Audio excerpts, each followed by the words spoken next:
So Fate Apocrypha has finally arrived now. I didn't talk about last week's episode because this series has been getting kind of subtitled at a very later time, so if it doesn't come out by Mondays, I'm just gonna say I'll miss a week. But episode 15 was a rather interesting episode because in a lot of ways this was a setup sort of episode. We're getting new kind of like rivalries, we have new kind of team formations, or at least temporary ones, but a lot of this was a very kind of down low episode where it was more focused on just the individual stories or the individual kind of characterization moments for a lot of these masters and servants, which I thought was appropriate, because we're a little over halfway at this point here, and a lot of these characters you could say if they died, you're not going to feel anything. And for me, with a Fate series, I never really do feel anything when characters die. Like, I can get like, oh man, my favorite character died, but it's not like I'm going to shed a tear or I'm going to get super sad. But you can definitely say with Fate Apocrypha, with how large this is, it's easier to get more of a disconnect with these characters because the cast is so large. So I appreciate all the little moments, like where you have Archer of Black there and basically talking about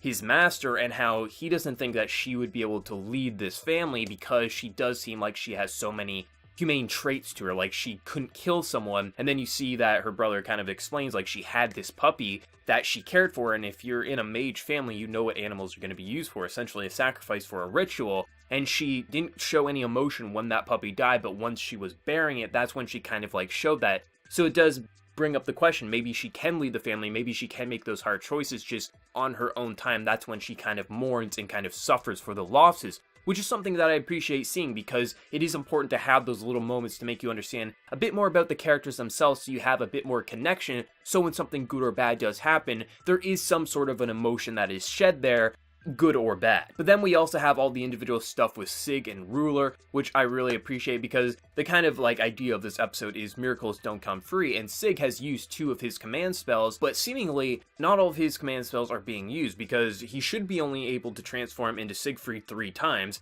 and after that he should lose his ability and also lose his ability to become a master. So Ruler gives him 2 command spells and says, listen, do not use the third because miracles do not come free, and for whatever reason your command spells are not being removed when you're transforming. And he's trying to say like, I have nothing to lose anyway, I'm just, I'm a homunculus, I'm nothing, I'm not even human, so of course it's not a big deal to him in his mind. But Ruler, either Ruler or the girl that she's kind of embodying, is feeling something like there's this worry and we need to protect him because there should be no explanation on why he should be able to transform like he is, which is something that's interesting because Sig is such an anomaly in this series. And I also like just kind of the interactions between Ruler because Ruler, for whatever reason, even if she can't fully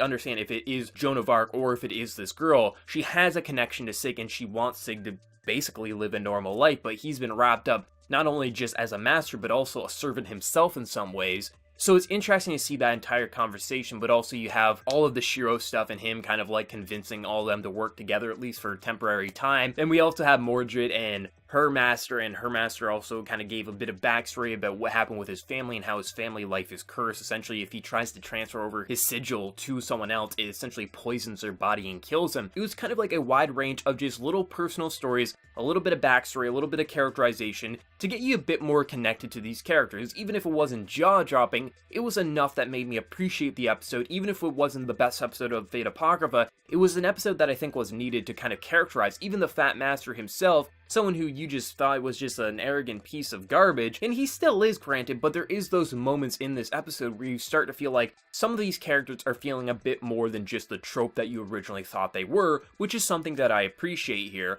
And overall, I found this episode to be fairly fun. Was it the best episode? No. Was it the worst episode? No, this was kind of like in the middle episode, but it did a lot of importance with these characters and developing them just a bit more that I appreciate it, and I'm very excited to see where episode 16 is going to go next week because at this point I really don't remember anything about Fate Apocrypha. I only know kind of like a good majority of the first couple to 3 novels of this series, so I'm pretty much blind here at this point, so I'm very excited to see what all is going to happen from here. But let me know your thoughts. What do you think of episode 15 of Fate Apocrypha, and what was your favorite moment? Let me know, and before you leave, smack that like button, share your support if you're new to the channel, be sure to subscribe. So until next time, everyone, please take care and have a good one.